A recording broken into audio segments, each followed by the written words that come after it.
आपल्याला गाजराचा हलवा बनवायचा आहे. त्यासाठी काय काय साहित्य लागतं बघा. अर्धा केजी गाजर घेतलेले, ते स्वच्छ धुवून आणि किसून घेतलेले आहेत.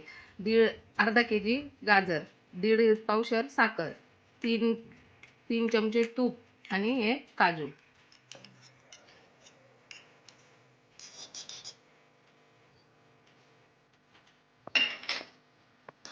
टाकलं चांगलं कढई गरम झाली की तूप चांगलं कडू द्यायचं. त्यानंतर आपण गाजर टाकूया तेलात.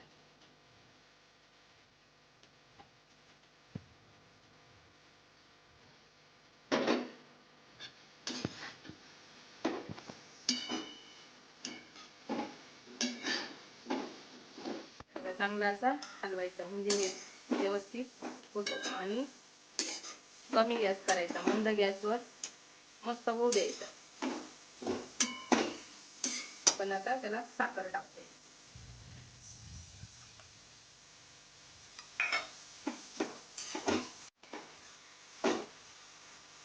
बघा कसं छान कलर येतोय बघा.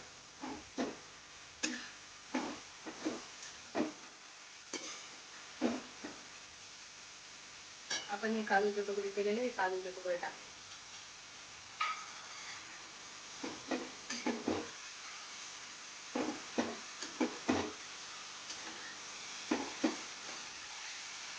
कमी गॅस करायचा आणि 10 मिनिटे झाकून ठेवायची.